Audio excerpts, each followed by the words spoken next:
Voilà, ça c'est un diplôme d'honneur, président d'honneur que notre association Continent Premier décerne à M. Philippe Bourgeot, le grand pédagogue, professeur en histoire des religions à l'Université de Genève. Ce diplôme de président d'honneur pour ses engagements pour un humanisme intégral à travers son combat pour le respect du droit d'asile et du vivre ensemble en Suisse, terre d'accueil. Et nous le déclarons digne de tous les honneurs, droits et privilèges associés à cette distinction. Je souhaiterais appeler Madame la professeure Sauvin de bien vouloir donner ce diplôme à Monsieur le professeur Philippe Bourgeot. Madame Sauvin aussi était professeure à l'Université de Genève. Elle a été une de nos grandes conférencières lors de la rencontre que nous avions organisée à l'Université de Genève. Merci beaucoup pour votre présence. Vous vous mettez là devant, comme ça, vous vous mettez devant et pour lui remettre le diplôme. Voilà. Devant la caméra, s'il vous plaît. Voilà, là, voilà. Ouais, ouais. Allez-y. C'est bon, allez-y. Voilà.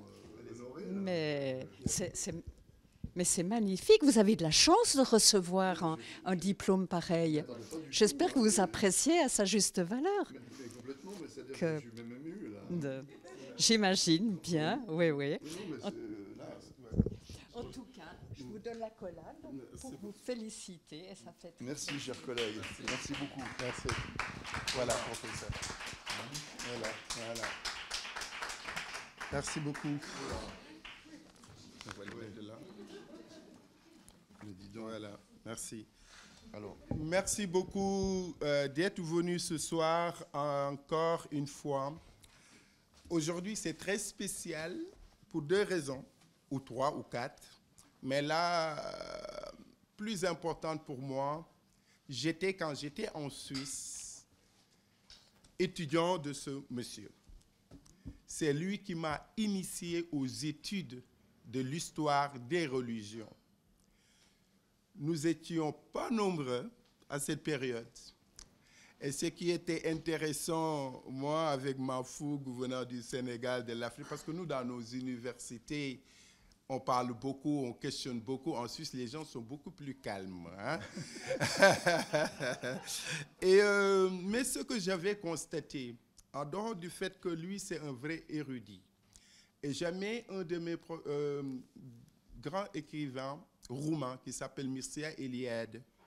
Et Mircea Eliade se trouve être aussi un professeur à monsieur mon professeur qui a fait ses études aux États-Unis.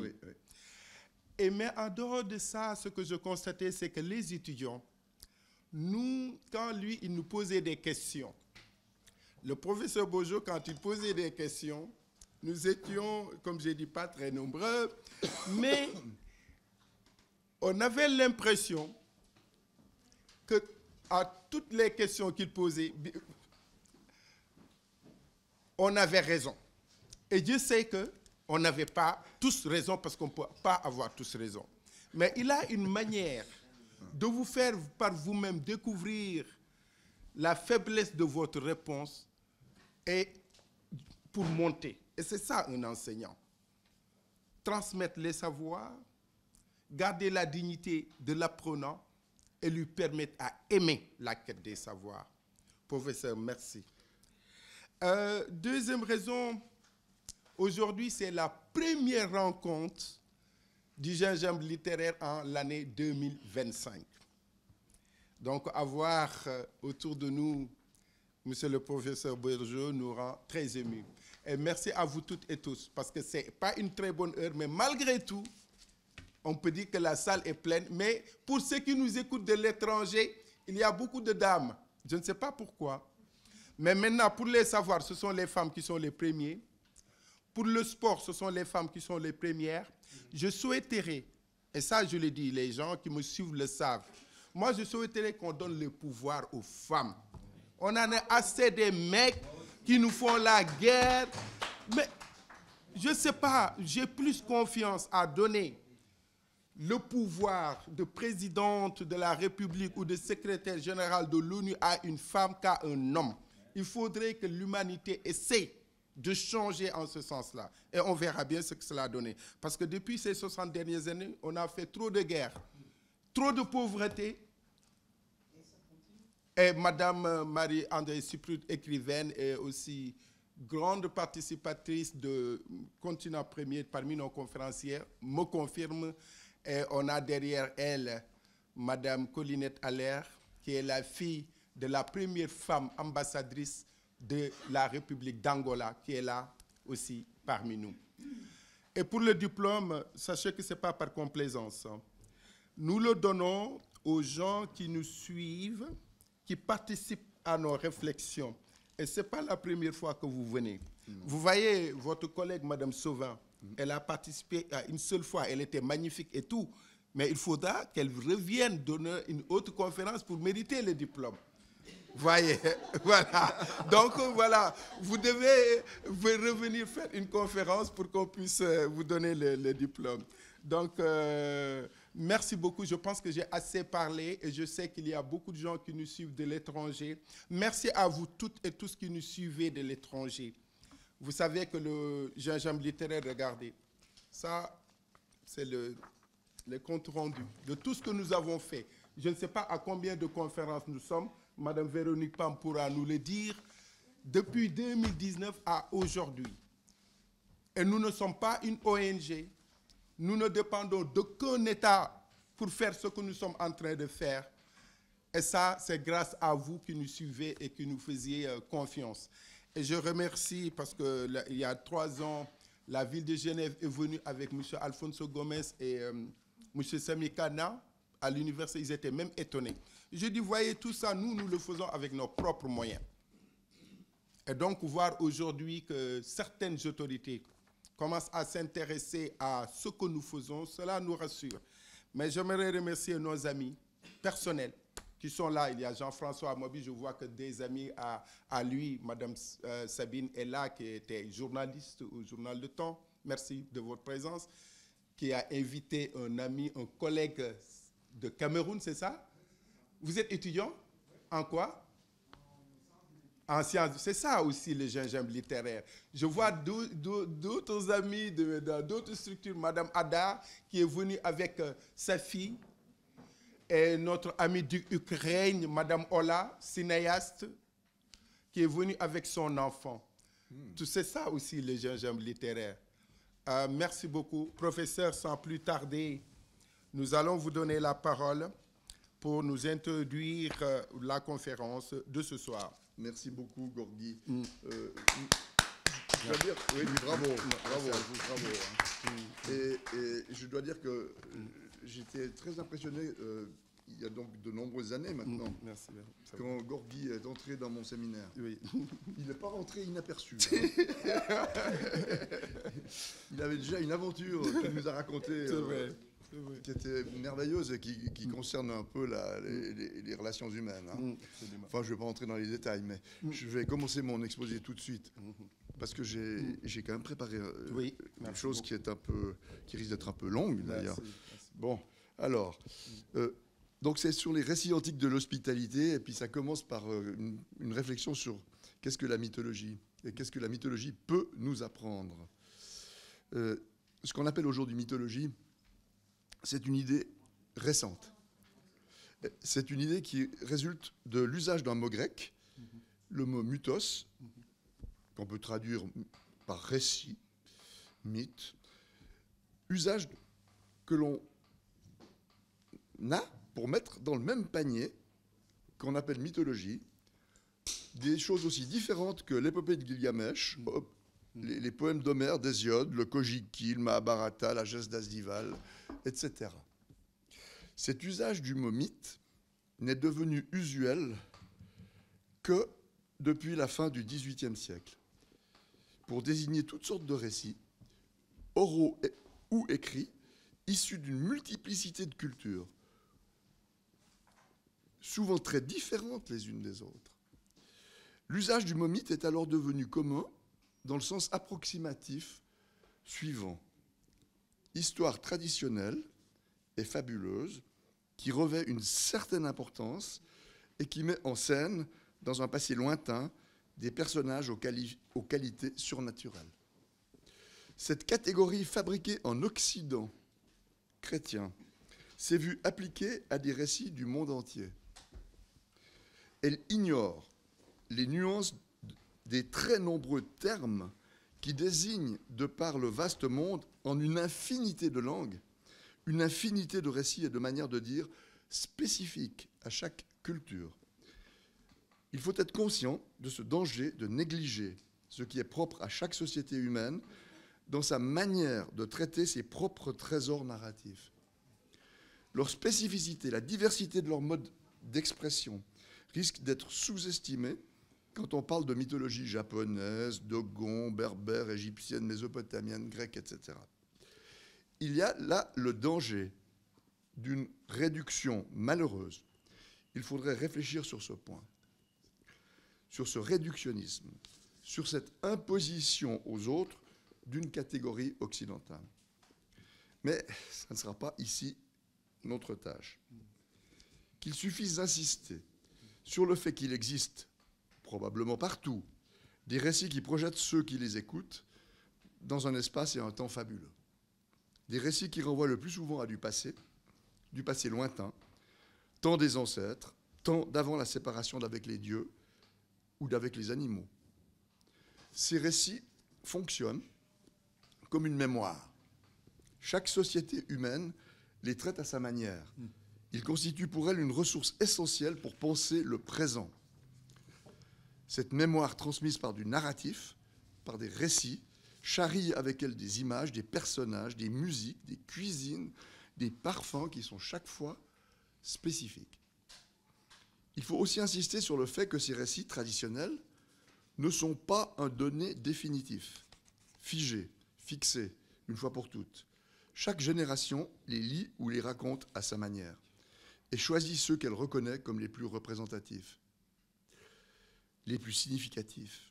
Seuls certains d'entre eux sont chaque fois reproduits et interprétés. D'autres sont oubliés ou relégués dans une réserve où ils attendent que d'autres temps viennent les chercher. Les mythes, en fait, sont une ressource inépuisable pour penser le présent. On a prétendu parfois, en perspective nationaliste, que ces récits traditionnels, ces mythes, plongeraient leurs racines dans un terreau identitaire, immémorial et immuable. C'est ainsi qu'au XIXe siècle, en Europe, on s'est intéressé à ce qu'on a appelé des mythologies nationales, censées refléter l'esprit des nations. Cet usage idéologique est trompeur et peut devenir malfaisant dans la mesure où il oppose les nations les unes aux autres. Et il ignore la vraie nature de ces récits, dans la mesure où le rapport au mythe varie d'une époque à l'autre et parfois aussi d'un individu à l'autre. On ne peut qualifier d'identitaire une mythologie que dans la mesure où l'identité est elle-même quelque chose qui ne cesse de changer. Bon, maintenant, je vais fixer mon attention sur un terrain qui m'est familier, celui de la mythologie grecque.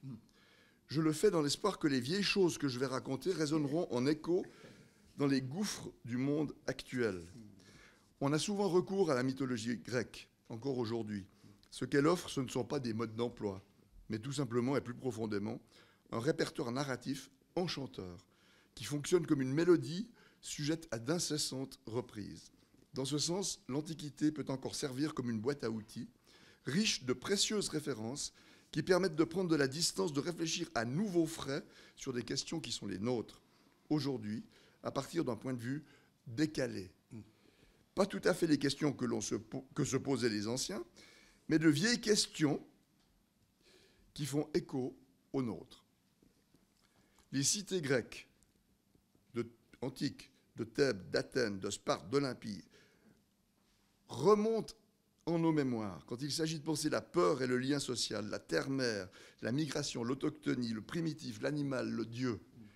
Hercule, Cassandre, Antigone, Sisyphe, Édipe, Achille, Ulysse reviennent périodiquement sur le devant de la scène pour commenter nos doutes.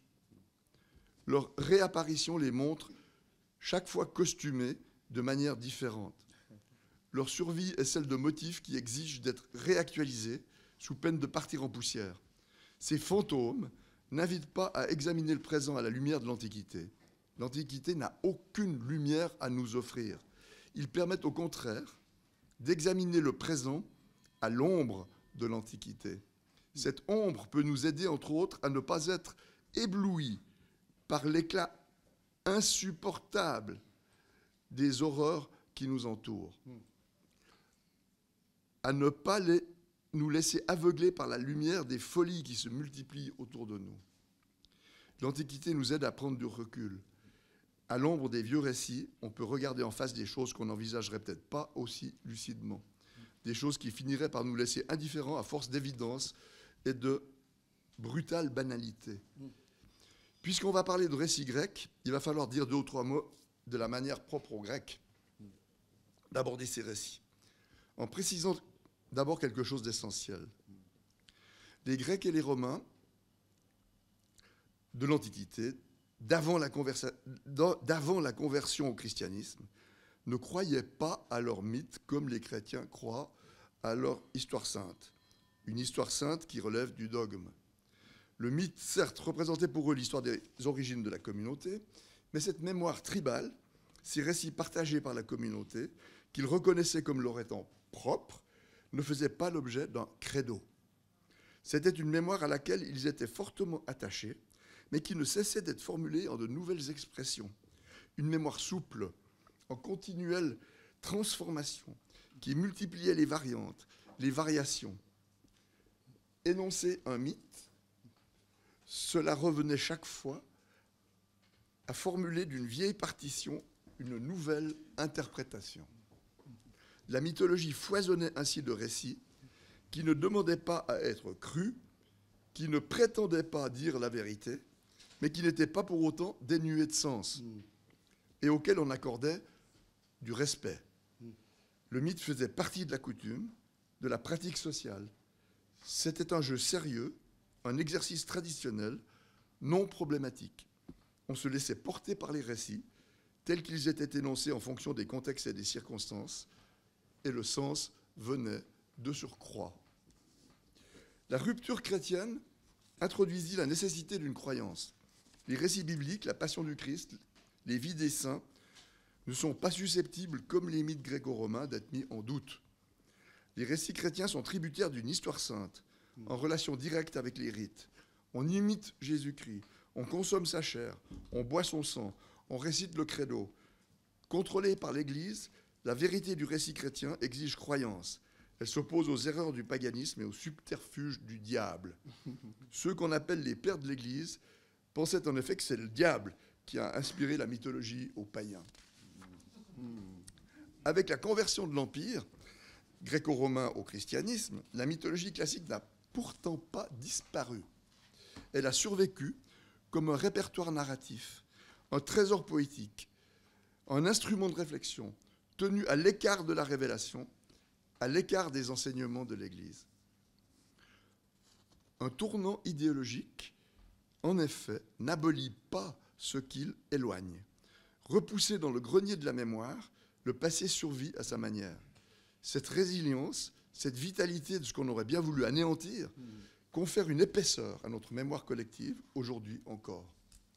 La mythologie classique, que les pères de l'Église ne sont pas parvenus à extirper, est devenue un instrument qui permet de présentifier les modes de sensibilité qui furent vivants jadis, à ranimer les parfums de mondes abolis.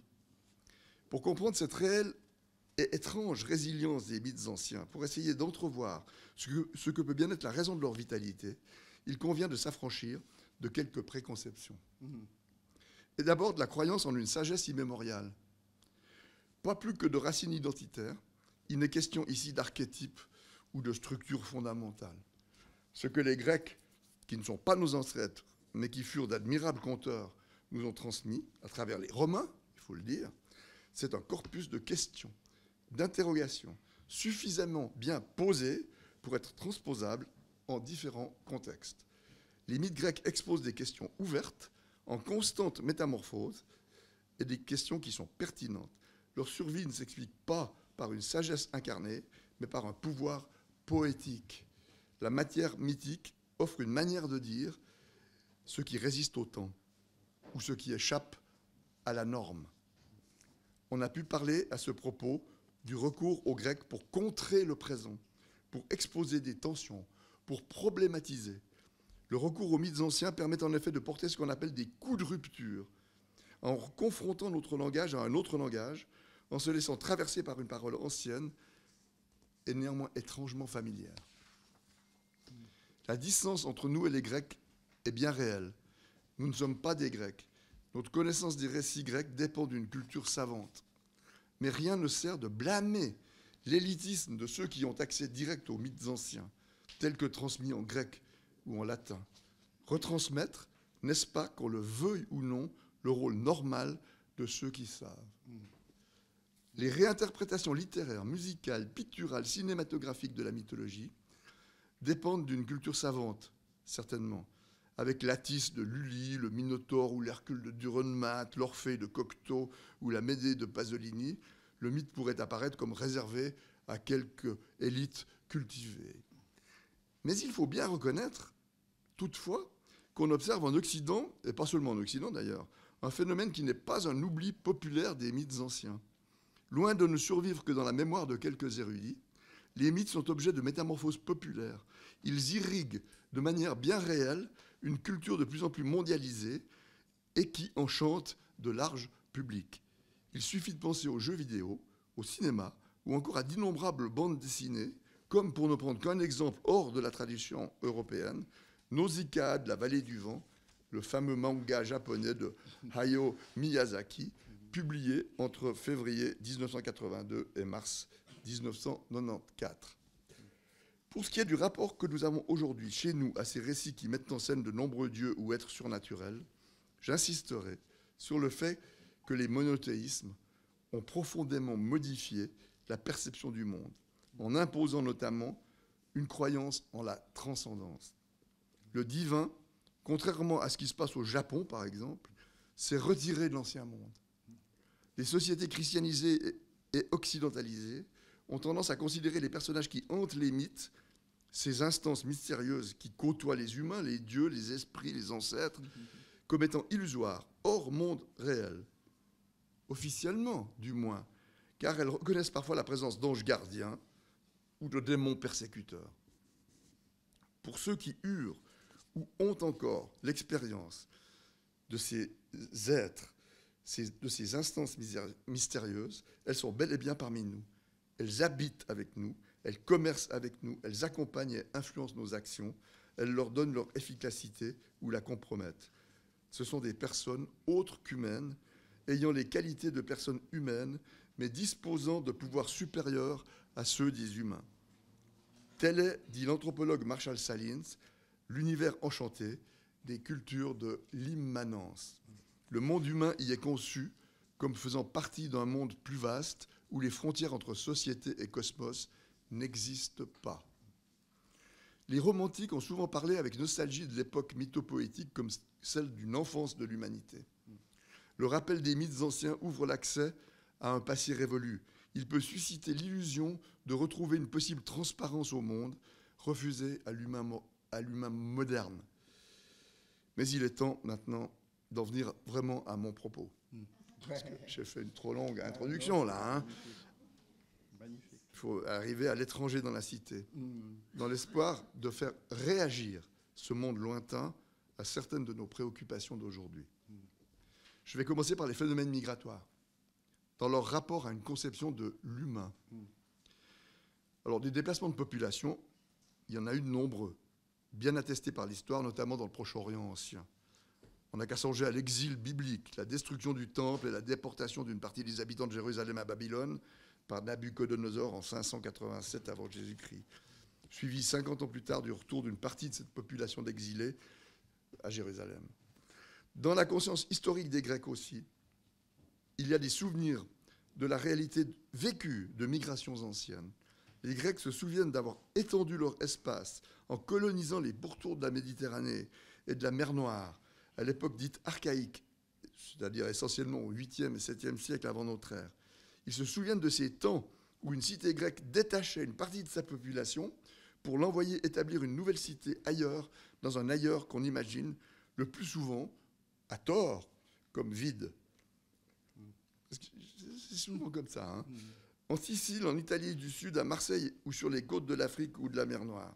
Ces départs ne sont en principe pas forcés, bien que dans l'Italie ancienne, on ait gardé le souvenir de ce qu'on appelle le printemps sacré. Quand une cité ne parvient plus à nourrir ses habitants, elle pouvait se débarrasser de la jeune génération, le printemps, en la consacrant aux dieux et en l'expulsant. Les jeunes allaient alors tenter leur chance ou fonder une cité ailleurs.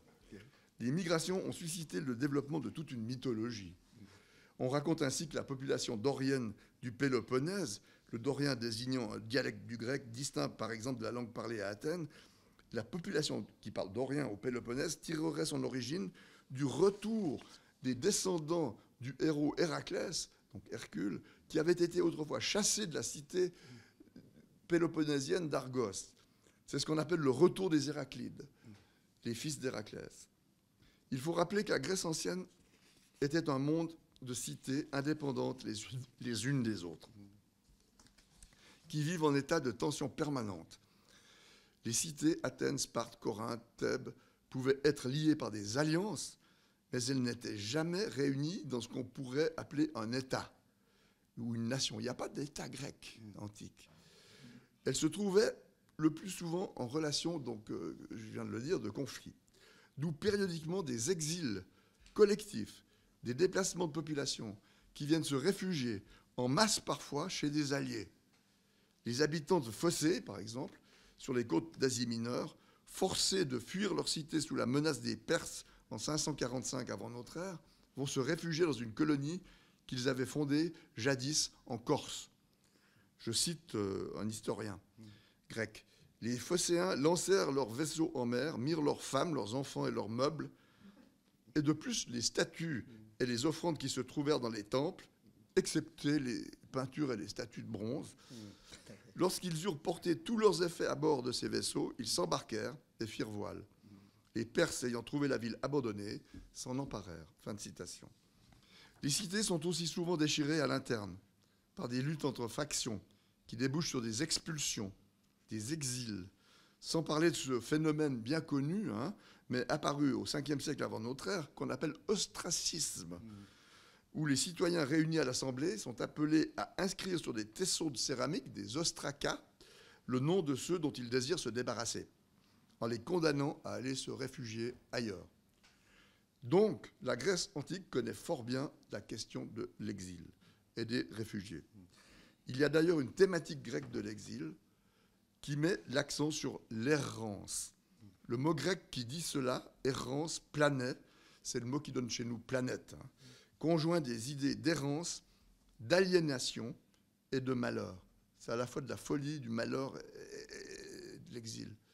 L'exilé, dit-on, est un migrant, assimilé à un vieillard qui mendie en terre inconnue, privé de sa cité, c'est-à-dire pour un grec non seulement de son foyer, mais aussi de ses dieux. L'exilé est à son port d'attache comme un mort sans sépulture, condamné à errer aux portes de l'Hadès, un fantôme en souffrance, un suppliant en recherche d'asile. Asile est aussi un mot grec. Ça veut dire un lieu qu'il est interdit de suléo, sulein, de piller, un espace inviolable, un refuge. Les Grecs chassés de leur cité ont le statut de suppliants. On les appelle des hiketes, les suppliants, qu'on pourrait traduire par requérants d'asile. Ils se rendent dans des cités où ils ont des connaissances et des alliés. Ils y obtiennent, je parle de la Grèce ici, ils y obtiennent le statut de métèques, c'est-à-dire de résidents qui peuvent travailler normalement et qui sont protégés par la loi sans avoir pour autant de droits politiques. Les métèques ne peuvent que très exceptionnellement devenir propriétaires du terrain qu'ils occupent et n'ont quasiment aucune chance d'obtenir la citoyenneté de la cité d'accueil, sinon par décret honorifique. Mais ils peuvent s'établir, ils peuvent travailler, s'enrichir et contribuer à l'économie générale. Il s'agit d'individus libres qui partagent la culture et la langue grecque. Alors ça, il faut le savoir, malheureusement, c'est comme ça. Les autres, les barbares qui ne parlent pas grec ou les esclaves, n'auront pas ces privilèges. Leur humanité n'a pas le même statut. On ne leur reconnaît pas les mêmes droits. La Grèce est profondément inégalitaire. Elle n'accorde pas à tout le monde le droit d'avoir des droits. Ça, c'est très intéressant, cette idée du droit d'avoir des droits. Je n'ai pas le temps de développer. Dans la Rome antique, il en va autrement. Le destin de Rome est fondamentalement impérialiste. La ville de Rome absorba peu à peu ses voisins, tout en accordant très facilement les droits du citoyen à ceux qu'elle absorbait. Il est très facile de devenir citoyen. À Rome, le fils d'un esclave affranchi devient romain, quelle que soit son origine. Du même coup, Rome se forge une vision de ses origines comme étant issue de l'extérieur. Les jumeaux fondateurs, Romulus et Rémus, sont des enfants du dieu de la guerre, certes, mais des enfants abandonnés, recueillis par une louve. La ville qu'ils fondent, ils la peuplent d'une population de pauvres diables, sans feu ni lieu, des migrants venus on ne sait d'où, on dirait aujourd'hui des sans-papiers. Ils les réunissent dans un lieu qu'ils appellent l'asile, d'ailleurs. Tel est le début de Rome dans le récit qu'en donnent les historiens romains. On rencontre ici une problématique essentielle. L'identité peut se décliner dans le monde ancien comme chez nous, soit en termes d'autochtonie, soit en termes de migration. Mais le territoire, lui, est le résultat d'une construction qui débouche le plus souvent sur un sentiment de supériorité. Le philosophe Platon met en scène, une fois, dans un de ses dialogues, son maître Socrate, qui se moque gentiment de ce sentiment de supériorité, en rapportant un prétendu discours à la gloire des citoyens d'Athènes qui sont morts pour la patrie, un discours qu'aurait prononcé une courtisane, la célèbre Aspasie, la maîtresse puis l'épouse de Périclès, le grand homme d'État qui dirige alors la cité. Aspasie donne de l'autosatisfaction athénienne une analyse très simple. Je cite Aspasie, enfin, dont se moque Socrate, en fait. Mais qui était métèque, elle était considérée comme une métèque, Aspasie. Elle n'avait pas de droit. Oui, c'est ça, mais quand Non, même, mais ça lui donnait elle dictait les lois. de pouvoir étudier que les femmes ne pouvaient pas. Oui. C'est assez intéressant. Et puis, elle dictait les discours de Périclès. C'est ça, voilà. C'est ça. Alors, l'origine même des Athéniens fournit le premier fondement de leur excellence, dit Aspasie. Car loin d'être des étrangers ou des descendants de métèques dans une contrée où leurs ascendants n'auraient été que des immigrés, les ancêtres des Athéniens durent à leur naissance d'être des autochtones, habitant et vivant dans une patrie au plein sens du terme. On devrait dire une matrie d'ailleurs, nourrie non point par une marâtre, ainsi que les autres peuples, mais par la contrée qu'ils habitaient, comme par une mère, et de reposer après leur mort en des lieux familiers. Celle qui les a mis au monde et nourris les accueille en son sein. Rien de plus juste assurément que de rendre hommage d'abord à cette mère, car du même coup, par cet hommage à la mère, on rend hommage à l'excellence, à l'excellente naissance de ces hommes qui sont morts pour la patrie. Fin de citation. Ce discours imaginaire, pour être un fake, n'est pas dépourvu de fondement. La scène à laquelle Socrate fait allusion renvoie à une idéologie des origines d'Athènes. Le discours d'Aspasie évoque l'Attique, la région d'Athènes, dans un temps très lointain, avant même que ce territoire ne soit peuplé. L'Athénien qui écoute ce discours y reconnaît une histoire qui lui est très familière. Il peut se souvenir de cette scène décrite ou évoquée par des monuments dans la cité. Athéna, la déesse vierge qui donne son nom à Athènes, échappe aux assiduités d'un dieu qui cherche à la violer. Héphaïstos, le potier et forgeron, qui deviendra lui aussi une figure de la cité. Athéna et Héphaïstos ensemble, et en souvenir de cette poursuite érotique, reçoivent un culte au cœur de l'espace politique, dans un fameux sanctuaire qui jouxte l'agora d'Athènes en direction du quartier des artisans, connu aujourd'hui sous le nom de Théseion. Sisio, une station de métro à Athènes. La poursuite est décrite. avec précision dans la mythologie des origines d'Athènes. Alors je vais préciser moi aussi. Héphaïstos poursuit la déesse. Alors là, il est sûr, pour tout Athénien, que le résultat de cette poursuite, si viol il y a, si ça aboutit, sera la naissance d'un enfant. Dans la mythologie, c'est comme ça. Un enfant va bel et bien naître, en fait, mais sans qu'Héphaïstos ne parvienne à s'unir à Athènes. C'est ça l'intérêt de la chose. Il se passe quelque chose qui brouille le dispositif génétique. L'union n'a pas lieu. La déesse échappe. La semence d'Héphaïstos inonde la cuisse d'Athéna. La déesse farouche l'essuie d'un flocon de laine qu'elle jette au sol. Et la semence du dieu féconde la terre. C'est donc la terre, Gaïa, la divinité, qui va produire l'enfant, l'ancêtre des Athéniens. Alors cet enfant sera reconnu comme fils d'Athéna et d'Héphaïstos? Non. Ou plutôt oui et non. Cet enfant est né du sol de la future Athènes. Il porte le nom d'Érictonios, littéralement le très terrien. C'est un mortel, contrairement à Athéna et Héphaïstos. Il n'est pas enfanté par celle qui aurait dû être sa mère, il est enfanté par le sol de sa patrie, on devrait dire matrie. Mais il se trouve recueilli, élevé, nourri, éduqué par Athéna. Elle tend en effet les bras vers cet enfant que lui remet la terre. On voit ça sur des vases grecs fameux. Cette curieuse affaire de parenté autochtonique, où l'enfant humain, le premier Athénien, naît à la fois du couple parental et de la terre locale, cette conception à trois de l'ancêtre mortel de la cité constitue le premier acte d'une longue histoire où le politique, ainsi fondé, ne cesse de se conjuguer au surnaturel. Ça, c'est le premier acte. Deuxième acte. Après la naissance de l'ancêtre, qui a lieu au centre du territoire, dans la région de l'Agora, peut-être même sur l'Acropole, voici que l'espace se déploie, qu'il se révèle dans une amplitude. La campagne s'étend jusqu'aux frontières, sous le règne du fils d'Érictonios, sous le règne du fils du premier Athénien.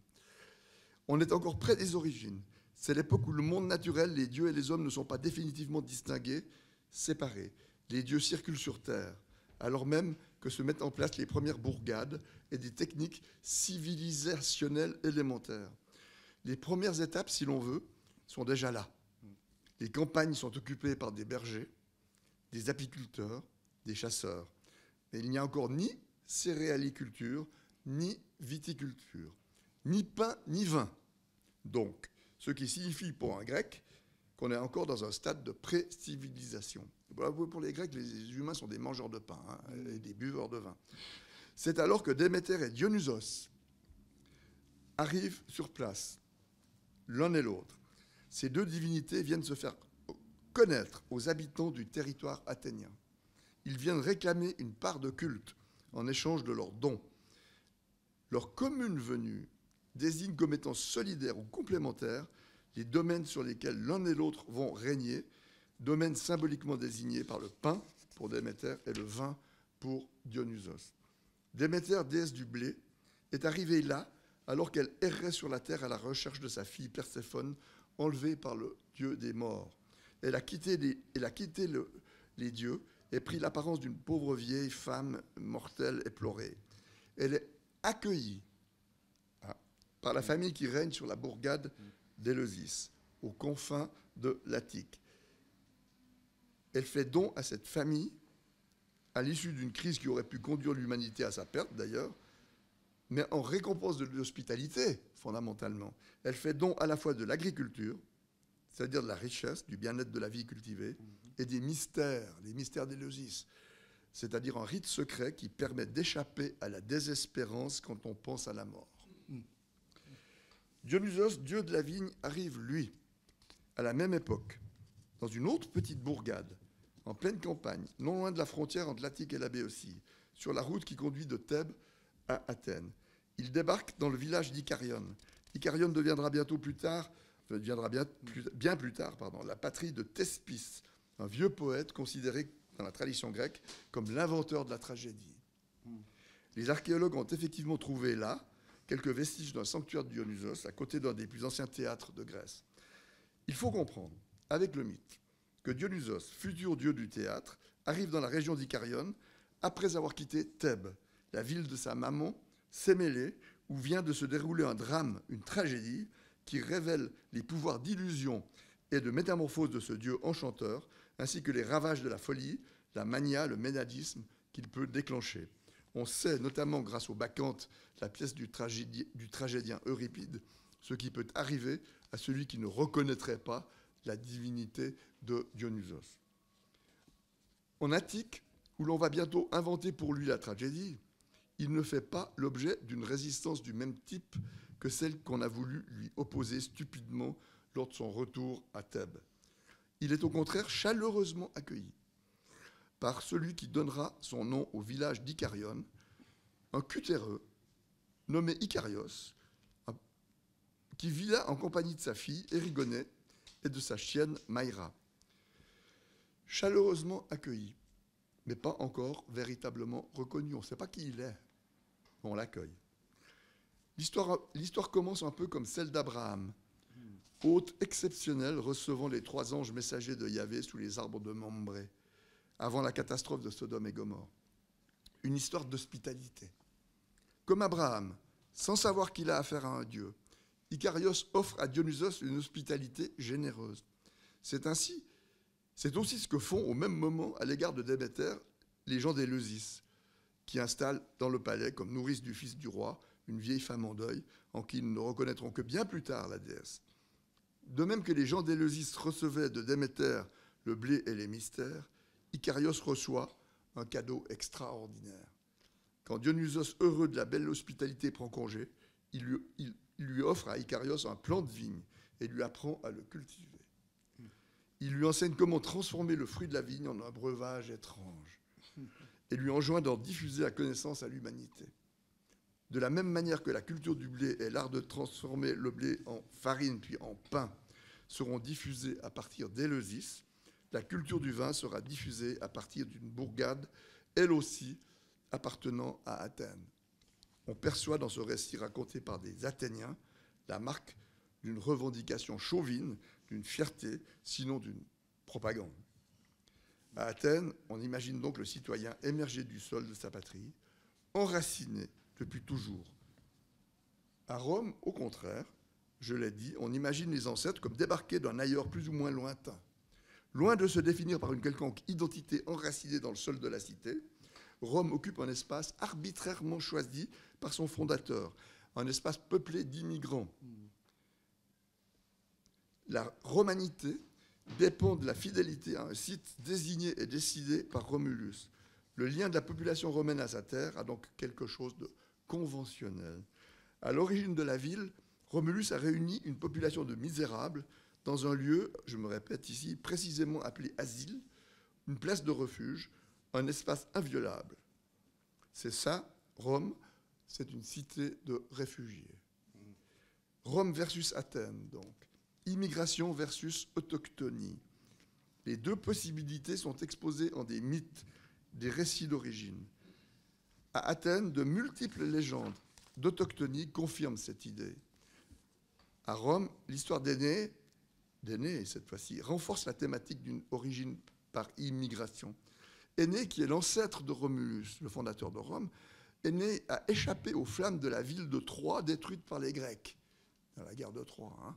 Il arrive d'Asie mineure en Italie via l'Afrique du Nord et la Sicile. C'est un migrant qui traverse le détroit de Messine pour parvenir enfin avec ses compagnons sur le territoire de la future Rome. Cet exilé est l'ancêtre lointain de Romulus et des Romains.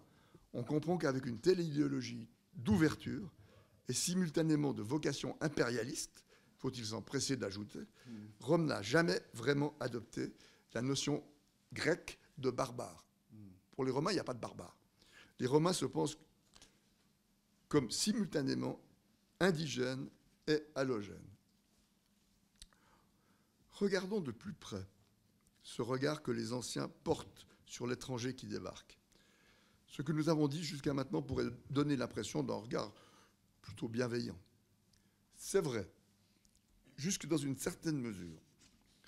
Les anciens ont peur de la misère.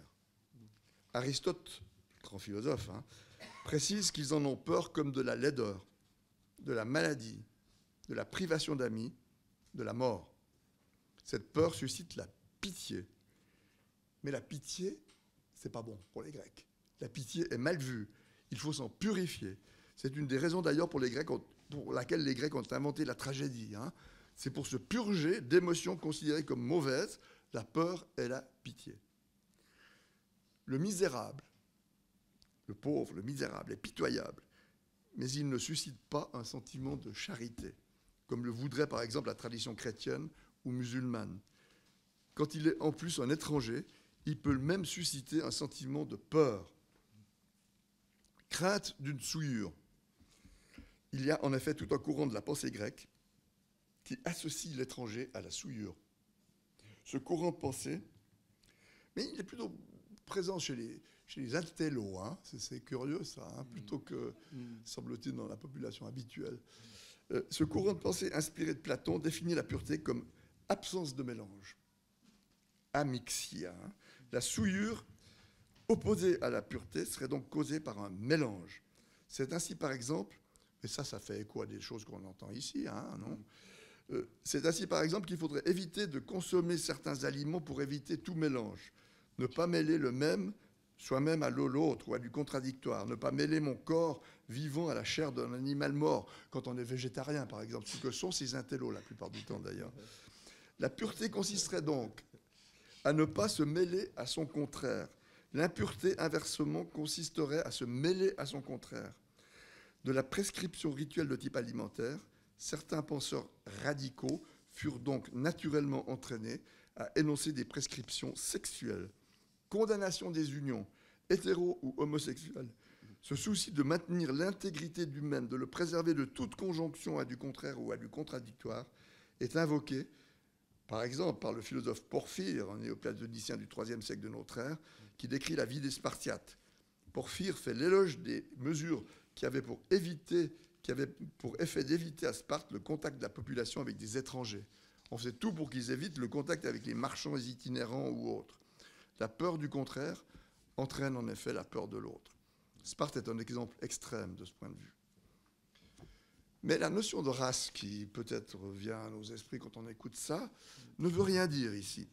Dans l'Antiquité, on ne connaissait pas cette notion de race. Mais bien dans certains milieux intellectuels et mystiques, je le répète plutôt que populaires, surtout chez certains philosophes et idéologues végétariens, voire véganes, cette peur de l'autre, cette panique à l'idée de perdre une identité fictive, cette crainte que la pureté du corps de la cité ne se trouve souillée par le contact avec un agent d'impureté extérieure, c'est bien ce que le nom grec de xénophobie veut désigner. Cette peur de l'étranger, ce phobos, cette phobie, cette angoisse suscitée par le xénos, par l'étranger. Mais là, il faut tout de suite relever que le mot xénophobie est un néologisme apparu dans la langue française au début du XXe siècle, pas avant. C'est un mot grec inventé. Xénophobie est dérivé de xénophobe, un mot dont l'invention est due, je vous le donne en mille, à Anatole France, en 1900. La cité grecque est dans un contexte qui est celui, évidemment, de l'affaire Dreyfus.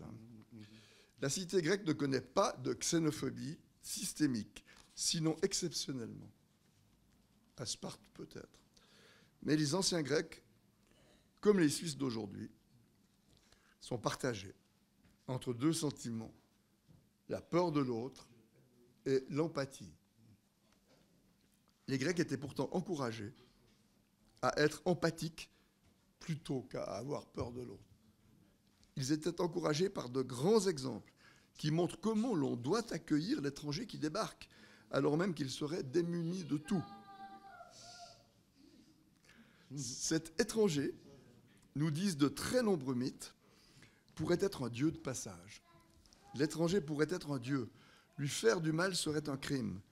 Le roi Busiris, qui sacrifie les étrangers qui échouent sur les rivages de l'Égypte, est décrit comme un monstre, à l'instar du cyclope de l'Odyssée qui mange tout cru les compagnons d'Ulysse. L'hospitalité dans les récits mythiques est un critère d'humanité, de non-sauvagerie. comme le fait de manger du pain d'ailleurs. L'exemple d'hospitalité le plus fameux, celui que tous les Grecs ont en mémoire, est celui d'Ulysse, naufragé, recueilli par Nausicaa et conduit au palais d'Alcinoos, le roi des Phéaciens. Ulysse, naufragé, son radeau s'est brisé dans la tempête. Ulysse émerge à l'aube des broussailles où il s'est réfugié, une branche feuillue cachant sa virilité. Il apparaît à la jeune princesse Nausicaa et à ses compagnes qui sont venues à l'embouchure de la rivière à côté de laquelle il dormait pour laver du linge et jouer à la balle. Effroyable, il parut, défiguré par la saumure, c'est le texte d'Homère. Et toutes prirent la fuite et se dispersèrent vers l'extrême pointe des grèves. Seul resta l'enfant d'Alcinoos, Nausicaa. Ulysse hésite. Doit-il toucher les genoux de cette jeune fille dans le geste inné du suppliant, toucher les genoux? Ou doit-il se contenter, pour ne pas l'effaroucher, de lui adresser des paroles judicieuses et douces comme le miel, pour obtenir d'elle qu'elle lui donne des habits et lui indique le chemin du bourg? Bon, il opte pour la seconde solution, ne pas toucher, mais parler. Es-tu femme ou déesse? Si tu es déesse, tu es belle, hein, à l'égal de la belle Artémis, chaste Artémis. Si tu es femme, alors je n'ai jamais vu de femme aussi belle. Jamais vu même à toi pareil, enfin il n'y en a pas. Tu suscites en moi une crainte révérencieuse, un sébasse. C'est un sentiment du sacré. Hein. Je n'ai jamais rien vu de tel, sinon dans l'île sainte de Délos, autrefois, près de l'autel d'Apollon. C'était le tronc dressé d'un jeune palmier. Devant lui, je restais longtemps dans la stupeur, car jamais tel fût n'était monté de terre. De même, femme, je t'admire avec stupeur. Je crains infiniment de toucher tes genoux. Nausicaa répond, étranger, toi qui ne sembles ni sans noblesse, ni stupide, Zeus, le dieu souverain, est seul à distribuer le bonheur aux humains, nobles ou gens de peu, à son bon gré. Ce qu'il t'a accordé, il faut que tu l'endures. Mais puisque tu es arrivé sur notre terre, dans notre cité, tu ne manqueras ni de vêtements, ni d'aucune chose qui sont de mise pour le misérable qui survient en suppliant. Je t'indiquerai le bourg et je te dirai le nom de ce peuple. On te dira que tu es chez les Phéaciens. Nausicaa s'adresse alors à ses servantes. Et c'est très beau ce qu'elle leur dit. Nous vivons à l'écart, très loin, sur la mer tumultueuse. Et aucun humain ne se mêle à nous. Mais celui-ci qui nous arrive est un malheureux, égaré, dont il faut maintenant prendre soin. Les hôtes et les humbles viennent de Zeus, et le plus petit don lui est cher. Alors, servante, donnez à cet homme nourriture et boisson, lavez-le dans le fleuve, là où le vent ne souffle pas. Alors l'histoire continue. Rendu invisible par une nuée divine, Ulysse arrive au palais d'Alcinoos. Il se dirige auprès de la femme du roi, à laquelle il s'adresse comme on doit le faire quand on est suppliant. C'est-à-dire à quelqu'un qui se met sous la... Le suppliant, c'est quelqu'un qui se met sous la protection d'un puissant ou d'un dieu. Il lui saisit les genoux, alors là, il les touche, et lui adresse une prière, avant de se retirer et d'aller s'asseoir humblement dans la cendre au bord du foyer. Puis là, il y a comme un grand moment de silence, et le plus vieux des Phéaciens ose parler au roi. Il lui dit, c'est pas beau ce que tu fais là, Alcinoos. C'est pas bon de laisser l'hôte à terre dans la cendre. Allons, relève-le, fais-le asseoir dans un fauteuil clouté d'argent, et commande aux échansons de mêler le vin pour rendre gloire à Zeus, dieu de l'éclair, ami des suppliants. Et que pour l'hôte, l'intendante improvise un repas. On ne sait même pas qui c'est. On ne sait pas qui il est. Hein. Il ne s'est pas révélé. On ne sait pas qui est cet homme. Dieu souverain, garant de l'ordre humain et divin, Zeus est un protecteur de l'étranger. C'est un dieu hospitalier. Les Grecs l'appellent Zeus Xenios. Il veille sur la xénia, l'hospitalité, qui donc relève d'une justice primordiale, cosmique. Par l'hospitalité qu'on lui offre, l'étranger est reconnu comme un humain à part entière, riche lui aussi d'une histoire qu'il pourra partager. Et ça, c'est très important dans l'Odyssée parce que, pour finir, Ulysse va raconter son histoire. Bon. Cette histoire d'Ulysse suppliant accueilli par Alcinous fait écho, comme une leçon de morale, au discours prononcé par les dirigeants de l'Europe et des États-Unis d'aujourd'hui, à l'adresse des migrants et de ceux qui les hébergent. Tout récemment, le vice-président des États-Unis, je ne sais pas comment il s'appelle parce qu'il a changé 3 fois de nom, mais enfin, on l'appellera James David Vance, a cru bon de se référer à un concept chrétien médiéval, celui d'ordo amoris, pour établir dans quel ordre devrait s'exercer l'amour du prochain, établissant ainsi une hiérarchie entre humains, plus ou moins prochains, donc plus ou moins respectables, selon une gradation définie par les représentants de l'autorité. Et je cite ce monsieur. En tant que dirigeant américain, mais aussi en tant que citoyen américain, votre compassion va d'abord à vos concitoyens. Vous aimez votre famille, puis vous aimez votre voisin, puis vous aimez votre communauté, puis vous aimez vos concitoyens dans votre propre pays, et ensuite vous pouvez vous concentrer et donner la priorité au reste du monde. Beaucoup de partis d'extrême gauche, tout de suite, hein, alors là, seront complètement inversés cela. Hein. Chez nous aussi, on nous dit ça. Hein, ils semblent haïr les citoyens de leur propre pays et se soucier davantage des étrangers qui vivent en dehors de leurs propres frontières. Cela n'est pas une façon de diriger une société. Eh bien, en réaction à cette discrimination, et je m'empresse de dire que je ne suis pas catholique, hein, mais j'admire là. Le pape François, dans un courrier daté du 10 février 2025, a rappelé aux évêques des États-Unis les principes auxquels l'Église, souligne-t-il, a toujours été attachée en matière migratoire.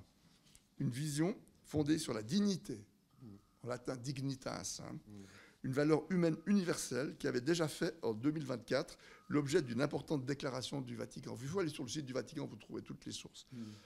Alors je cite le pape dans cette lettre. La valeur la plus décisive que possède la personne humaine surpasse et soutient toute autre considération juridique qui peut être faite pour réglementer la vie en société. Le pape ajoute la légitimité des normes et des politiques publiques à la lumière. Et il faut considérer la légitimité des normes et des politiques publiques à la lumière de la dignité de la personne et de ses droits fondamentaux, et non l'inverse. Fin de citation. Il n'est pas besoin d'être catholique pour comprendre ça. Qu'est-ce qui, en effet, définit un juste comportement à adopter face à un suppliant? La réponse, pour les Grecs comme pour nous, se trouve dans des récits qui parlent d'une loi naturelle, une loi sur laquelle veillent les dieux, une loi antérieure et supérieure aux lois des nations, des cités. Chez Hésiode, Sophocle, Aristote, Cicéron, et encore chez Rousseau d'ailleurs, cette loi naturelle n'est pas celle dont fait usage le pouvoir politique ou institutionnel. Mais les décrets du pouvoir, les décrets officiels du pouvoir lui sont subordonnés. Le pape François rappelle la primauté de ce droit moral éthique, sa préséance. C'est la conformité de ce droit naturel supérieur inscrit dans nos consciences qui fonde l'autorité des règles édictées par le pouvoir politique. Ces règles ne sont légitimes que si elles sont en non-contradiction avec ce que la conscience humaine reconnaît comme naturel. Il est urgent de rappeler qu'il existe des principes qui doivent servir de pierre de touche aux décrets appliqués par les représentants de l'ordre. Mais ces principes, qui préexistent à toute institution, restent malheureusement difficiles à décrire. Ce qui est reconnu comme naturel peut varier en effet d'une culture à l'autre. Il est difficile d'identifier ce qui devrait être reconnu comme une coutume internationale de portée universelle, un droit pré-politique qui fonde l'ordre politique. Les Occidentaux, depuis les Lumières, depuis la fin du XVIIIe siècle, parlent de droits humains universels, sans pour autant que leur universalité soit acceptée par tous. L'Amérique de Donald Trump, à l'instar d'autres pouvoirs bien en place de par le monde, a décidé que des Lumières, il ne fallait pas trop se préoccuper. L'espace des droits humains se réduit sous nos yeux comme une peau de chagrin. L'Europe des droits universels a accueilli, et c'est heureux, les Ukrainiens et les Russes qui fuient Poutine. mais elle ne cesse, avec l'agence Frontex, de renforcer le contrôle de ses frontières, qui demeurent quasiment imperméables aux migrants issus d'Afghanistan, de Syrie ou d'Afrique, sans se soucier du racisme que cette discrimination rend évident. La politique américaine, l'invasion russe de l'Ukraine, la faiblesse d'une Europe livrée à elle-même compromettent fortement la possibilité de croire encore en l'universalité des droits humains. Cela n'est pas sans conséquence sur la manière de penser le monde et l'humain. 236 ans après la Révolution française, on assiste à la montée d'un doute général. À Athènes, là j'en arrive à ma conclusion, à Athènes, une loi naturelle, immémoriale, non écrite, à laquelle d'ailleurs se réfère Antigone, faisait l'objet d'un rappel périodique. Cette loi, les Athéniens la rattachaient au souvenir d'un paysan. Encore une fois, un laboureur nommé Boutzuges, littéralement celui qui attelle les bœufs. Le mythe attribue à ce Boutzuges la première exécution d'un rite consistant à labourer chaque année un champ situé au pied de l'acropole. Ce labour met en place les bases élémentaires de la civilisation. L'humain, pour les Grecs, j'insiste là-dessus encore une fois, est un mangeur de pain. Et cela passe par le labour. L'officiant qui guide l'instrument du labour, en l'occurrence un araire, prononce ce qu'on appelle les malédictions boutzugiennes. Des malédictions qui s'adressent à ceux qui transgressent les règles les plus sacrées. Alors, quelles sont ces règles? Refuser de partager l'eau et le feu. Refuser d'indiquer le chemin à ceux qui sont égarés. Refuser aux morts leur sépulture. Le feu, l'eau, le chemin, l'orientation, la sépulture, c'est ce à quoi tout humain devrait avoir droit, qu'il soit établi dans une communauté ou au contraire en situation de migration. Ce sont les bases qui permettent d'échapper à la sauvagerie. Les bases qui permettent de ne pas retomber au stade d'une pré-humanité, d'une humanité d'avant l'humain. Le chemin que l'on indique aux égarés, c'est celui qui conduit vers la cité, vers le vivre ensemble comme espace civilisé, un espace dont le rite du labour à Athènes rappelle périodiquement l'origine. Il est vital de ne pas oublier cette humble origine, parce que la civilisation repose sur une justice élémentaire qui est chose très fragile. Je dois dire la civilisation qui est chose très fragile repose sur une justice élémentaire. Voilà. Il est nécessaire de rappeler que la juste application des lois de la cité présuppose de reconnaître l'autorité d'une loi supérieure. Il ne faut pas mépriser cette nécessaire adéquation entre ce qui est évident pour une conscience humaine et la loi telle que définie et interprétée par des magistrats qui exercent leur pouvoir. C'est ce que rappelle aussi, à sa manière, l'histoire de Philémon et Baucis. La scène est située en Asie mineure. Zeus, le dieu garant de la justice et de l'ordre cosmique, visite la Terre incognito en compagnie de son fils Hermès. Ils ont pris apparence humaine. De ville en ville, de village en village, ces inconnus voient toutes les portes se refermer à leur passage. Les dieux voyageurs, on ne sait pas qui, les dieux, on ne sait pas qui c'est, on ne sait pas qui sont des dieux, arrivent finalement dans un village où habitent Philémon et Baucis, deux pauvres vieux. Philémon et Baucis accueillent les deux voyageurs, les installent au mieux du possible dans leur chaumière, qui est la plus humble du village, leur offrent le réconfort de la conversation et d'une nourriture frugale, allant jusqu'à sacrifier pour eux l'unique volaille de leur basse-cour. Alors, Zeus et Hermès, à ce moment-là, révèlent leur divinité et les entraînent au sommet de la colline. Aux mesures qu'ils s'élèvent, ils voient les eaux recouvrir la plaine et le village. Tous les habitants sont noyés. Il ne reste que la chaumière de Philémon et Baucis. Épargnée par l'inondation, elle est transformée en un petit temple de marbre et d'or dont les deux vieillards, qui ont obtenu de n'être jamais séparés, deviennent les prêtres et gardiens jusqu'au terme de leur existence.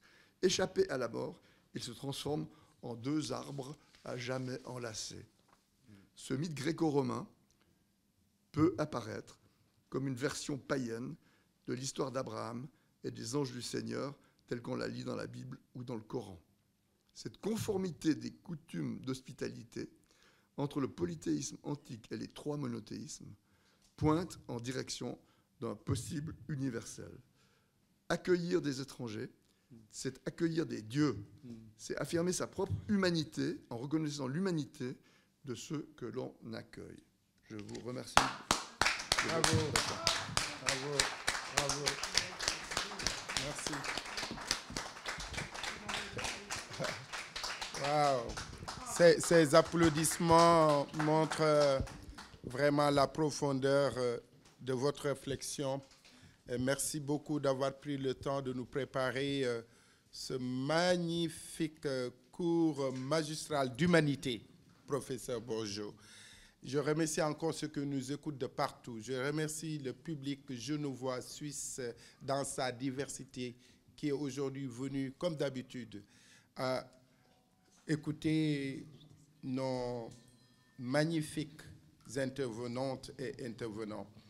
Je vais donner la parole au public. Et je voudrais avant cela remercier Monse, qui nous accueille ici pour la deuxième fois. L'année dernière, le 25 mai, nous étions ici, mais dans la salle de conférence en bas.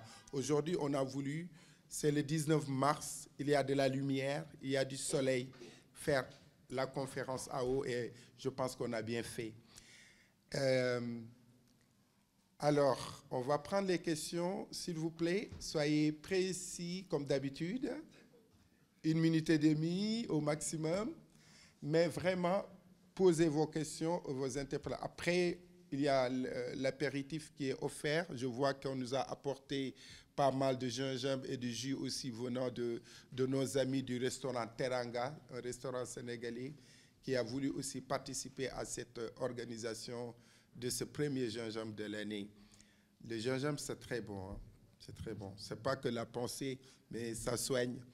Alors, je remercie la présence de notre grand frère, le professeur Dr Momar Seck, qui est venu avec son épouse, aussi enseignant à l'École internationale d'art de Genève. Momar Seck, c'est pour nous un homme pour qui nous avons beaucoup de respect. Il enseigne aux Suisses et d'autres, et fait de sorte que les jeunes puissent aussi visiter le Sénégal et ailleurs. On est en pleine hospitalité, on est en plein échange. Merci à vous toutes et toutes. Je ne peux pas citer toutes les belles personnes. Vous êtes toutes et tous ici, belles et beaux. Et je voudrais vous saluer chacune et chacun par son nom et par son prénom. Et je vous donne la parole pour les questions au professeur Bourgeot. Les questions ou les réactions? Ou les réactions, oui. Voilà. Ouais. Voilà. N'hésitez pas. Qui veut se lancer? Voilà, Madame Angélique, venez. Vous présentez rapidement et vous posez la question pour ne pas qu'on perde. C'est simplement une réaction. Donc Angélique pour Espace Afrique International. Madame Angélique ne pouvait pas être là, mais j'aimerais simplement vous féliciter pour l'organisation, enfin l'exposé qui a été fait d'une façon très transversale et très globale de l'Antiquité jusqu'à aujourd'hui. C'est très bien mis en avant et vous mettez en avant aussi la corrélation entre les valeurs de l'Antiquité et les religions monothéistes. Et je vous en félicite parce qu'à l'heure actuelle, où on voit que la montée du racisme, du populisme, de la xénophobie dans ces diverses strates et des discriminations est sans précédent et à un niveau inégalé. On a actuellement, sauf erreur, 59 conflits à travers le monde qui atteignent aussi des niveaux sans précédent. Et donc, faire des plaidoyers et exposer cela et les mettre en exergue comme vous le faites, je voulais juste vous féliciter. Et mon cher Gorgui, aussi te féliciter de partager la connaissance. Vraiment, merci beaucoup. Merci madame. Elle est très engagée aussi au niveau de la défense de l'environnement. J'ai vu une lettre qu'elle a écrite au gouvernement français et qui a bien répondu d'ailleurs. Alors, une autre question. N'hésitez pas, n'ayez pas peur. C'est une journée de partage. Voilà, Madame la professeure Sauvin. Après, on y a Madame Cyprou. Venez là, parce que c'est pour que les autres puissent entendre. C'est bon. Allez-y. Merci infiniment. Ce fut un délice. C'est là? Les deux. Et c'est vrai que je dirais ce qui m'interpelle particulièrement, c'est justement ce rôle de la mémoire. Et justement, je me replonge, comme retraitée depuis longtemps, je me replonge dans mes premiers terrains au Mali sur l'importance justement de ces exemples, de cette mémoire par rapport à notre réalité actuelle. Et c'est vrai que votre discours il est tellement important aujourd'hui. Je ne sais pas si vous avez vu que la nouvelle maturité genevoise, ils veulent diminuer les cours d'histoire. Mais c'est incroyable ça, que justement, alors comment, je dirais que ma question, c'est comment maintenir la mémoire, par quel canot? Et actuellement, bon, ben, comme justement chercheuse retraitée, tout d'un coup, je réalise à quel point aussi nous avons une responsabilité, parce que nous sommes souvent la mémoire de ces populations que nous avons connues il y a très longtemps et qui maintenant, et notamment au Mali, où toutes leurs traditions sont remises en question par le djihadisme. Donc c'est cette idée de la mémoire et comment arriver chez nous à enthousiasmer nos enfants pour cette dimension et leur faire comprendre que oui, c'est notre identité, c'est nous. Merci beaucoup. Alors, on va prendre les questions, comme ça on va clôturer avec Madame Pam, Véronique. Merci. Peut-être pour avoir un discours un petit peu optimiste, j'ai la chance d'avoir travaillé aussi avec Monsieur Borgeaud par rapport à l'instauration de l'histoire du fait religieux à l'école primaire. Ça fait maintenant 10 ans. Ça fait 10 ans et la volonté du DIP, donc moi je suis formatrice au DIP, c'était justement d'introduire des cours d'histoire des religions dans un contexte de laïcité à Genève. Donc ce n'était pas des cours de religion, mais histoire des religions pour le vivre ensemble, pour la compréhension du monde. Et je dois avouer et témoigner que ça a énormément de succès. Et je pense que c'est avec les petits, à partir de 4 ans, vraiment, quand on commence à parler des fêtes religieuses de toutes les religions, des similitudes qu'il y a entre les religions aussi, qu'on va pouvoir ouvrir l'esprit des futures générations. En tout cas, merci beaucoup. Merci beaucoup. Alors, il y a une dernière question, et puis on va clôturer.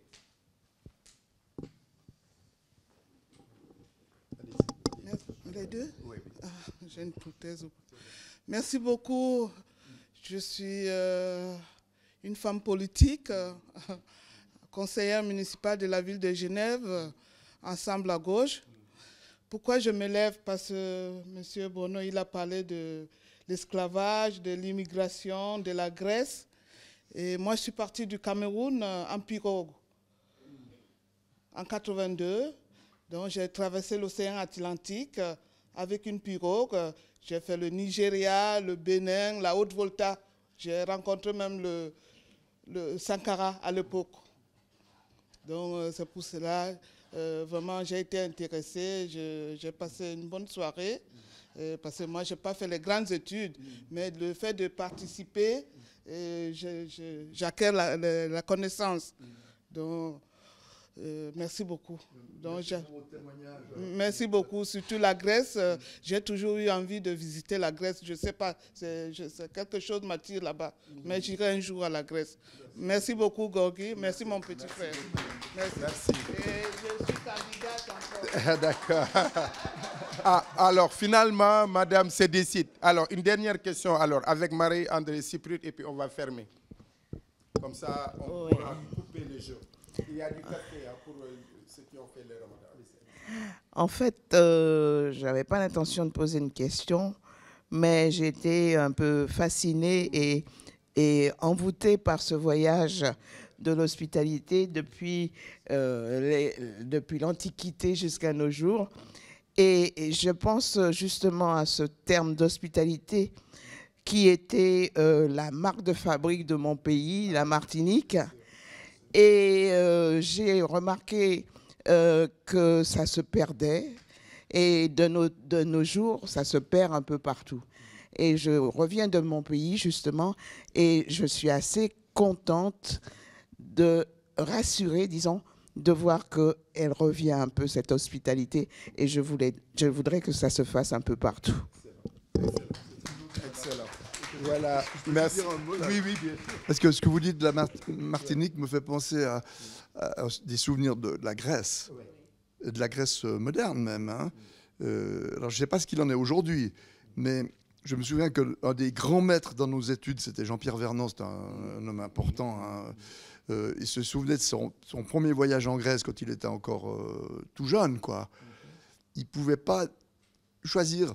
Il était arraché d'une maison à l'autre. Tout le monde voulait l'accueillir.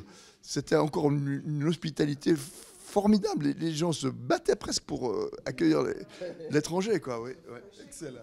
Ouais, excellent. Alors, notre ami, le grand photographe professionnel, a une question. J'ai une question. Oui, allez-y. Alors, ma question, elle est sur l'étranger et le racisme. Et je me demande si l'utilisation du mot racisme ne fait pas penser aux gens qu'il y a des races. Parce que moi, je me bats depuis 10 ans. Chaque fois que je rencontre des gens, pour leur dire n'utilisez pas le mot racisme, parce que sinon, ça veut dire qu'il y a des races. Il faut parler de xénophobie ou inventer un autre mot, puisque le mot xénophobie, elle a été inventée. La peur de l'inconnu, la peur de l'autre, la peur de la différence, la peur de la différence. Il n'y a pas de race. Il y a des races que pour ceux qui affirment qu'il y a des races. C'est une pure subjectivité. C'est une invention moderne. Hein. Il n'y a pas de race. Absolument. Il faut lire Maurice Hollander. Maurice Hollander a fait l'archéologie de cette notion. Hein. Oui, vous avez absolument raison, vous avez 100% raison.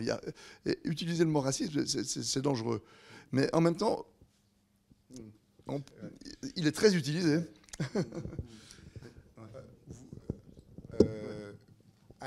J'avais dit qu'on va fermer. Allez, André, rapidement. Monsieur Supru, comme madame a parlé, il faut qu'il parle. Non, c'est pour les autres, s'il vous plaît. Il doit venir. Attention à la caméra. Venez vite, on va finir parce que c'est l'heure de couper les gens. Un grand militant aussi pour l'humanité. Allez-y, rapidement. Dario Siprut. Bon, moi, je vais faire un petit mot un peu discordant. C'est que vous avez parlé des mots pièges, tels que celui de race, justement. Mais il y en a un autre qui est affiché ici, et c'est le mot de continent. Et continent, je voudrais vous rappeler que Édouard Glissant, que je révère comme penseur, disons, de la diversité, eh bien, m'avait dit une fois, parce que je lui parlais d'une émission à France Culture qui s'appelait Continent Science. Et ça l'a beaucoup énervé. Et il m'a dit que ce n'est pas de sa faute si on emploie les mauvais termes, parce qu'il oppose la pensée continentale à la pensée archipélique. Et alors, ça m'a beaucoup frappé dans le discours de M. Borgeaud, qu'au fond, d'abord, la Grèce antique, c'est un archipel, n'est-ce pas? On ne peut pas opposer les continentaux aux Iliens. Alors, c'est très évident dans ce que vient de dire mon épouse, puisque la Martinique fait partie d'une série d'îles. Mais j'ai pensé, en voyant ici le continent africain, Madagascar, qui est en face, est une île. Elle fait partie de l'Afrique aujourd'hui. Mais entre Madagascar et l'Afrique, il y a le canal du Mozambique. Et il y a un archipel entre les deux. Et c'est Mayotte, aujourd'hui, qui se trouve là-dedans, qui fait partie aujourd'hui de graves problèmes d'identité, n'est-ce pas? Et notamment, ce que je voulais dire, c'est qu'il y est question d'y supprimer le droit du sol. Et j'ai été très frappé que vous ayez mentionné la naissance du premier Athénien, dont on peut penser que, bon, vous avez dit qu'il était sorti de la terre. Et voilà un bel exemple de droit du sol. Merci. Voilà. Tu veux dire un dernier mot? Voilà. Merci beaucoup. Nous avons tenu. Et c'est magnifique, encore une fois, professeur, pour cette ouverture. Merci pour cette ouverture de nos travaux. Je pense que l'autre rendez-vous à venir, ce sera en avril. Nous aurons Mme Anne-Cécile Robert, qui est directrice adjointe du Monde diplomatique, qui va nous parler justement de la nouvelle géopolitique internationale. Ensuite, au mois de mai, nous serons à l'Alhambra et nous allons parler de la question des réparations dans le cadre de la Journée mondiale de l'Afrique. Ensuite, juin, juillet, on va chaque mois inviter un intellectuel autour d'une thématique. Ensuite, on va aller très rapidement retourner à Dakar. À Dakar, vous le savez, depuis que nous avons lancé le gingembre littéraire ici en Suisse le 1er mai 2019, il y a les Africains nous ont écrit, mais ce que vous faites en Suisse et qui marche, pourquoi vous ne le faites pas chez nous? C'est ce qui fait qu'aussi, chaque année, on a une édition spéciale du gingembre littéraire au Sénégal. Fin 2024, nous avions parlé de sport et cohésion sociale. Vous avez là les mini-rapports pour ceux qui ont besoin de voir.